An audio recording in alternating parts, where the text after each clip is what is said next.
Hey tea heads, this is Don from Mayleaf. Today I'm going to be giving you a little bit of an insight into the sourcing process. Specifically, I'm going to be talking about this tea here, which is Bai Hao Yin Zhen. But before we get into that, I just want to say that I'm speaking to you from March 2023. And so we're smack bang in that early spring harvesting period for white teas, green teas, yellow teas. And you know, it's a mad time. We're receiving lots and lots of samples. And I'll say, as I always say every year, you know, one of the biggest misconceptions I think that there is out there is that the earliest tea is always going to be the best. That is not always the case. Oftentimes, the earliest tea is made from cultivars that have been planted specifically to flush early and not necessarily for good flavor. So that they can hit the market early, because faster to market means a higher price, and that's been the case ever since ever. That's why clipper ships were invented or designed, because that way the boats could sail across the ocean to the UK, and the first tea that arrived to port always commanded the higher price. So this is nothing new, but you know, you have to understand that producers are aware that there's a premium on very, very early tea. And so, you know, they may use cultivars which are not great in terms of flavor, but flush early. They may just simply pick too early. Now, that's not to say that there isn't really excellent tea like this being picked very, very early in the spring, but just be wary. And we always go through a curating process. I hold back, curate all of the sort of very early spring pick teas so that I can taste them all and pick on taste rather than on date. And that way you get the best teas of the season. So here we go. We've got 2023 Yunnan Silver Needles, both picked early March. Yunnan is a hotter climate than other parts of China, and so it tends to flush earlier, just like Sichuan. So Sichuan and Yunnan tend to flush first in terms of their teas, and then the colder regions further, like Zhejiang province, they tend to pick a bit later. Or Fujian province, where Silver Needle was first created, tends to be picked a bit later. So these are both early spring, early March 2023 harvests. We've sampled them, we got them in, we've sampled them, and I've actually purchased one of these teas, so it's already online, and I'll explain to you why I purchased it so quickly compared to curating, tasting lots of different ones and then going for it, because one of these teas is quite unique. So here we have the more classic Yunnan Silver Needle. This is made with the Dabai Hao variety from Jinggu. Jinggu is an area of Pu'er which is more famous for producing white teas. So Jinggu Silver Needle from the Dabai Hao variety cultivar. And then now the Dabai Hao variety is a sort of natural Assamica hybrid. So it is a big leaf tea variety, but it is specifically used for white teas, or very commonly used for white teas. And you can see it's got that classic look to it. Very, very beautiful, right? Very thick buds, very furry, very silvery, slightly sort of green, apple green tinge to it.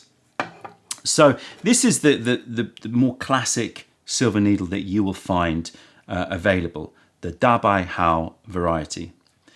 This one here, when I tasted it blind, I was a bit taken aback. I was like, what's going on? This tastes different to the other Yunnan Silver Needles that I've tasted. And I really enjoyed some elements of it, which we'll talk about. And it looked different as well. I mean, you compare them together here, you can see it looks, let's say it doesn't look as premium as this one, because these look like very big, fat, thick, furry buds. These are still beautiful. I mean, we're not, you know, it's still a beautiful tea. It's still only buds, very furry, thick buds, but they look a little bit more varied in shape, and they look a little bit thinner, you would say, and maybe a little bit different in terms of the color, slightly darker. I tasted it, I really liked it. It moved onto the shortlist, but I reached out and I said, I need to know about this tea, because this just tastes different. And I was told that this is actually a Silver Needle made from the Dayezhong variety. So instead of the Dabai Hao variety, this is made from the variety which is commonly used to make pu'er tea. So pu'er variety, buds picked early from Linsang, which is one of our favorite areas of pu'er producing. So it's a Linsang silver needle made from old tea trees that are normally used to make pu'er tea. So a different variety. They're still Assamica, but it's a different variety.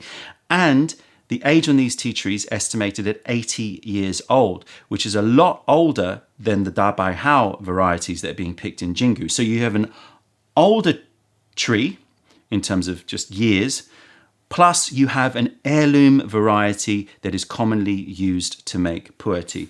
And that is a big difference, which I could taste immediately when it landed on my tasting table. Right, so let's just, let's heat these up. So I want to do a back-to-back of these and try to explain the difference. So I have purchased this Old Tree Silver Needle. It is online. And the reason, as I said, that I've purchased it, normally I would wait for all the different producers to send us all their silver needles, but I felt that this was a very unique one. I'm probably not going to get another tea like this year, so I jumped and I purchased it. So this is now available for you to experience yourself. So I've got 5 grams here.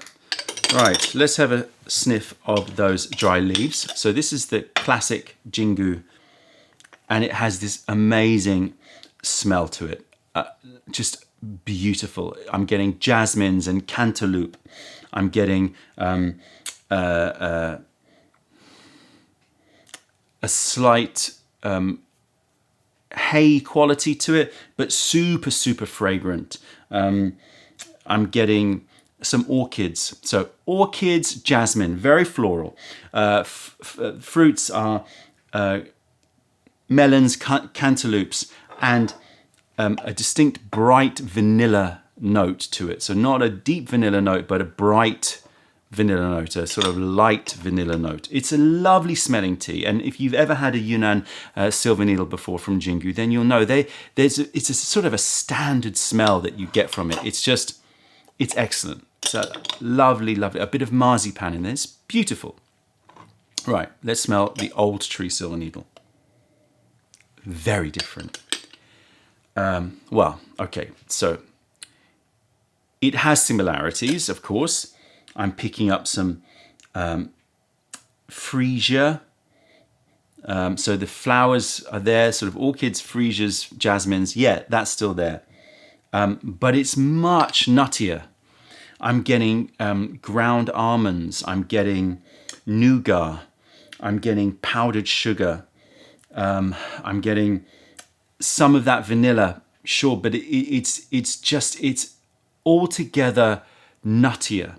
And it sort of reminds me a little bit more of Fujian silver needle. So the original silver needle, not to say original means better, but it is where the origin is of silver needle. That silver needle has a much more nutty aromatics, but it's still different. It has like just a very sugared quality to it, like cake frosting, marzipan, and a foresty note like moss. So so I was really umming and ahhing as to whether or not I should buy this one as well, so that we could do like a back-to-back. We could sell like a little kit so you could taste the two together and educate yourself.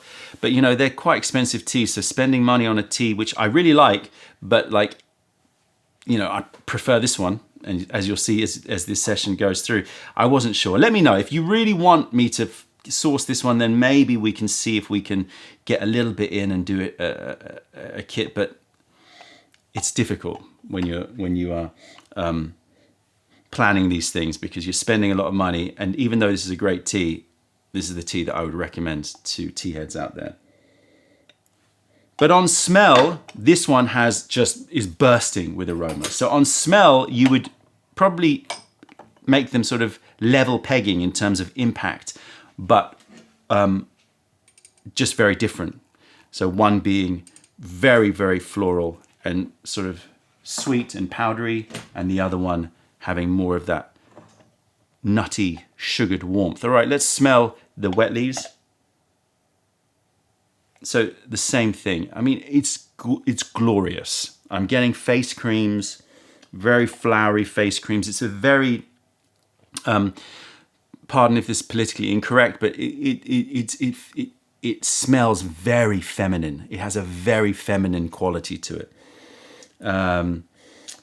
There is some woodsy note, but I'm talking like balsa wood or like very, very light smelling woods. Okay, now we're in the forest. I mean, it's amazing how the terroir and the cultivar from the same province, same tea type, probably similar processing, although we'll talk about that a bit later. You know, it is just amazing, the difference. Now you really notice the difference even more.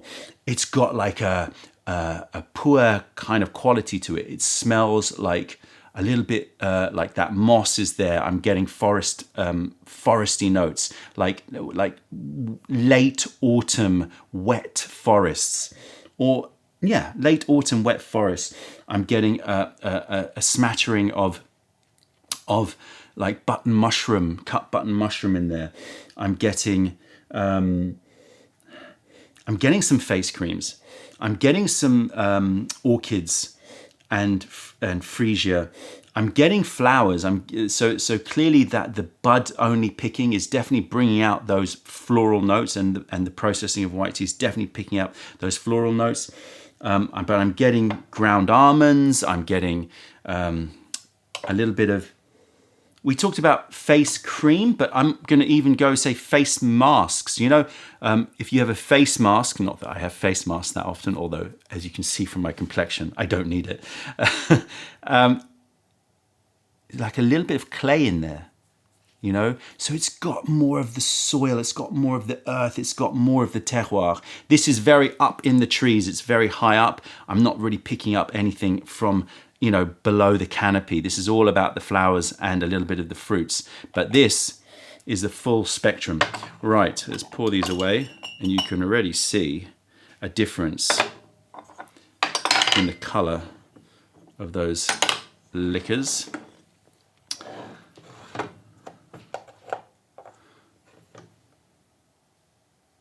Ducky gets a melange. Right, so let's check temperature of water. I want to bump that up. I brew my whites at about 90 degrees Celsius. It's about, what, 205? No, 195 Fahrenheit, I think. Maybe wrong, but I think it's about right. So, not quite poor boiling temperature, although maybe you want to play around with it with this one. But, you know, 95 to 100 I think is too hot. I think sort of 85 to 90, sort of 190 to 200 degrees Fahrenheit will probably be good. Oh. Pulled it just at the right time. Okay, here we go. Brewing and Flute Brewers. Something about springtime just makes me always want to brew in glass, and you know, especially because we're going to get all of these green teas coming in. So I expect green teas to sort of be hitting the shelves around May, because they're being harvested. They have been harvested, and they continue to be harvested to sort of the beginning of April. And they're being processed, and then we're going to be sent loads of samples, and I'm going to be sitting down and tasting through them all in April and making my selections of the tip-top best of the best. And then they'll be coming in. And they should arrive around May. Okay. So I like to brew silver needle quite long. They're buds, they're furry, the water has to do a lot of work to penetrate into these buds and extract. So I think there was about 30 to 40 seconds in between these. So I'm gonna pull this one off in about 20-30 seconds, and then we'll wait for that one. So silver needle, you can also get silver needle from Guangxi province. Guangxi silver needle is very nice, sort of similar, I would say, to to Yunnan Jinggu silver needle. Very pretty, very large buds. They look textbook when you sort of, look at them just in terms of the buds, at least from a very sort of general point of view. If you're looking for, good color, even, furry, thick buds, they tend to tick, tick, tick. But this is always the thing about tea, is like you can have rules about what things should look like, but then the producers can sometimes take that too literally and produce teas that they know people will respond to in terms of looks, as opposed to focusing on simply on experience on the nose and in the mouth and in the body. Not that appearance is not important, of course, in terms of tea appreciation, but it's pretty low down on the list. Ooh. A little bit of rubber note, and I don't mean that in a bad way. There's a sort of a classic smell, and I sort of associate it with jasmine and rubber combo. But then there is a little bit of oxidized Asian pear in there as well. Color of the liquor, as you can see, clear but with a lot of activity, and it's a lovely, bright, beautiful color. I'm going to put these leaves to the side. Ooh, that's hot. I think this one should be ready to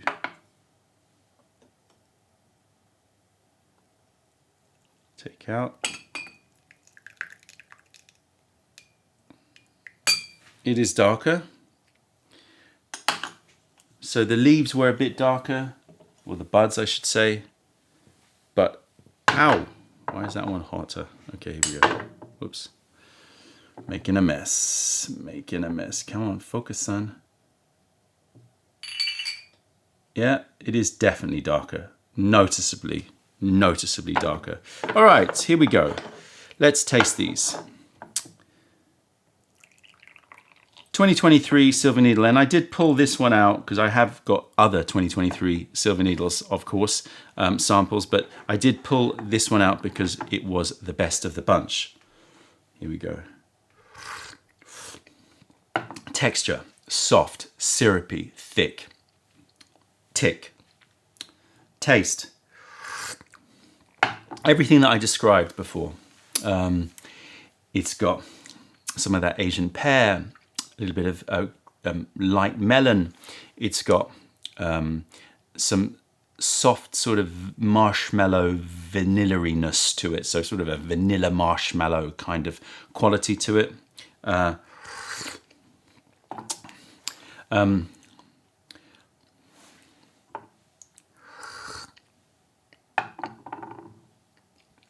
hint of herbal, but it's very distant. And the herbal is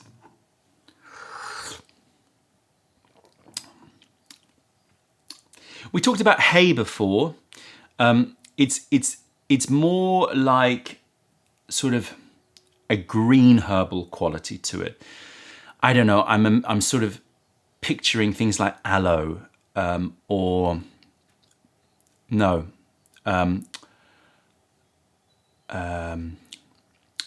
Watercress, but in the distance, right? The predominance is those syrupy, vanilla-y, marshmallow, and those very light fruits, and then flowers are coming through as well.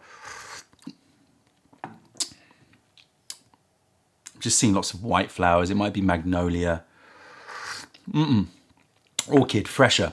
So orchid, Asian pear, melon, vanilla marshmallows with a tiny bit of spice somewhere lingering over there in the distance.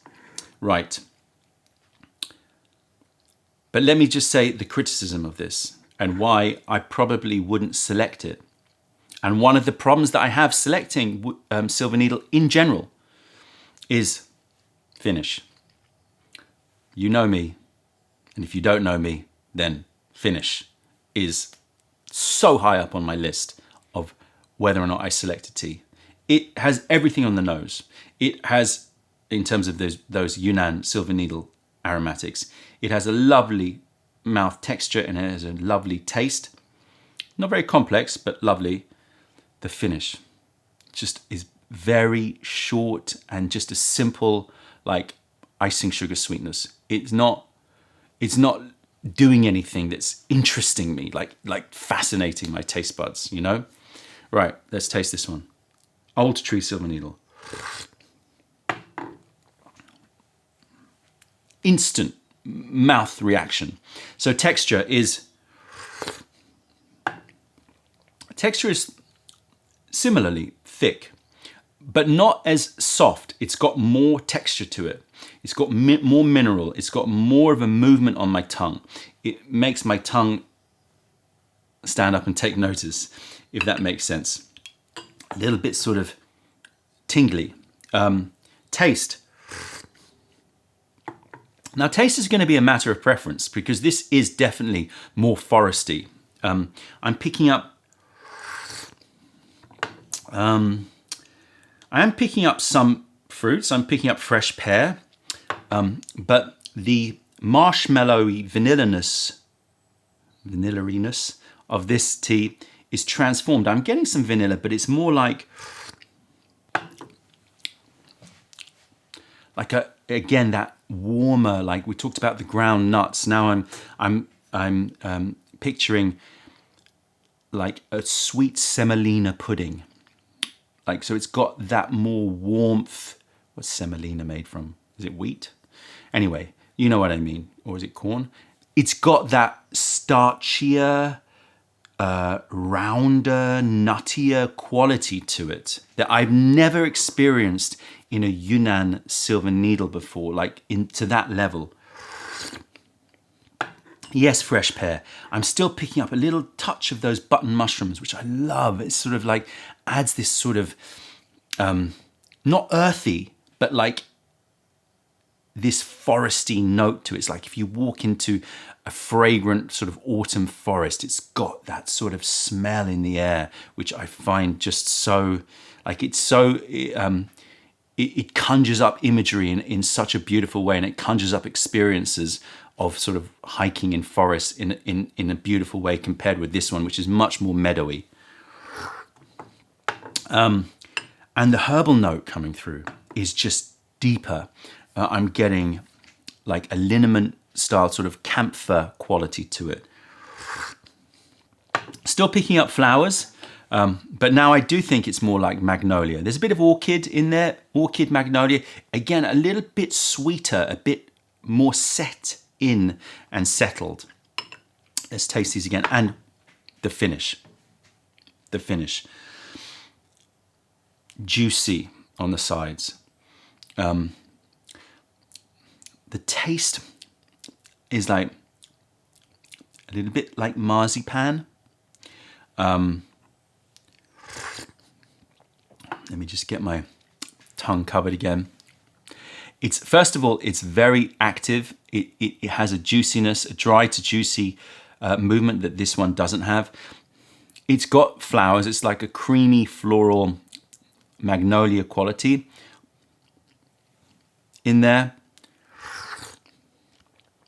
And again, some of those like candied nuts in there as well. Compared to this one,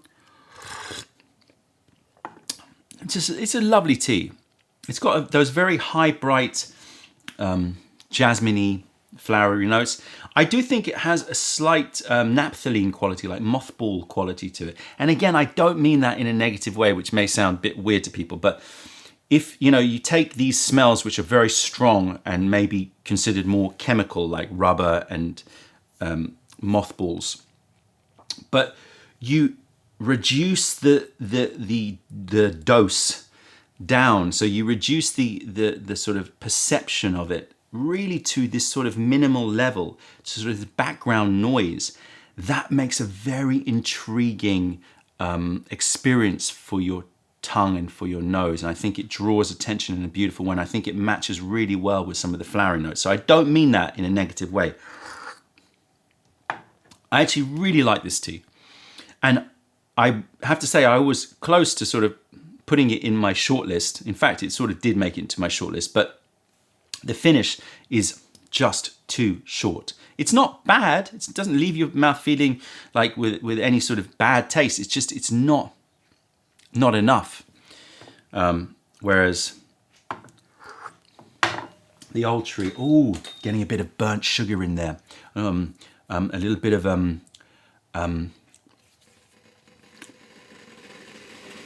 like really, really, really deep jams, like fruity jams, like rosehip jam, but like really concentrated. And the smell of the empty flute brewer, we'll compare those. Ah, this is just amazing. Lots of fruits coming through. Some sort of stewed cherries and marzipan. Touch of like fresh green apple skin as well. Let me smell this one. Okay, so this reminds me of walking into a lumber yard.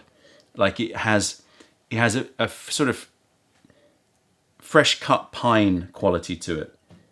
So it has woodsy notes in the empty gong dabe, not really in the taste, but in the empty gong dabe or empty flute brewer, I'm picking up some of that pine, and again, marshmallowy sort of creaminess. This one's just so much more complex.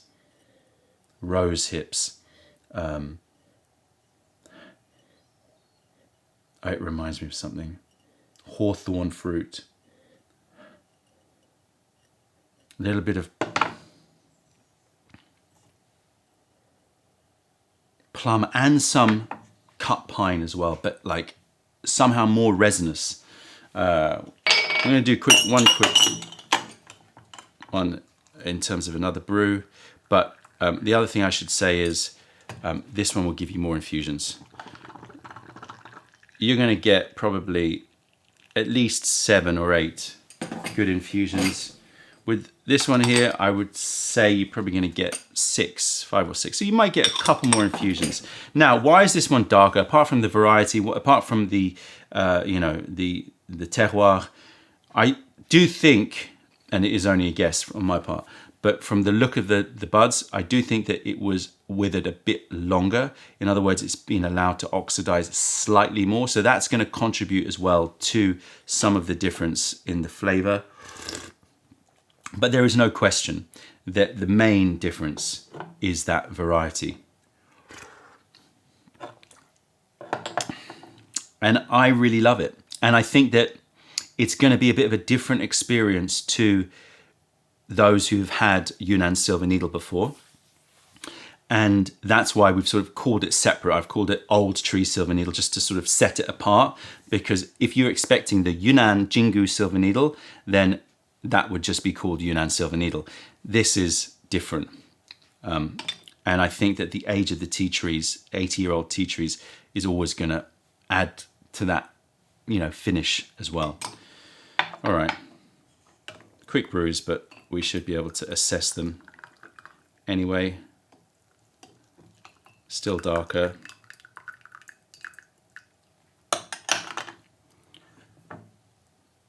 And I can smell just immediately.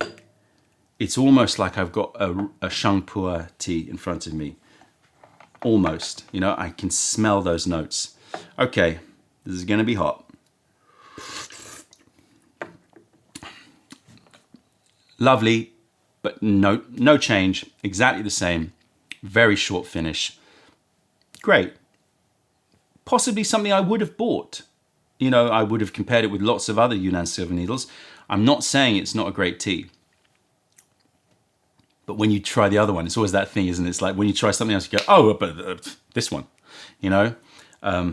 If you are looking for a bit more of a interesting, complex flavor. Getting more of those cut pairs. Oh, and that finish is just, the texture on my tongue That's what I'm looking for always in tea. Transformation. And zinginess in the mouth. So there you go, an insight into some of the things that happen during sourcing. I found this one fascinating, and I thought I would turn on the cameras and do a video for you. If you want to try the Old Tree Silver Needle, then it is available. That's it, tea heads. Check out our other videos, taste our teas wherever you are in the world by browsing mayleaf.com, and come visit us if you're ever in London. Other than that, I'm Don from Mayleaf. Thank you for being a part of the revelation of true tea. Stay away from those tea bags, keep drinking the good stuff, and spread the word, because nobody deserves bad tea. Bye.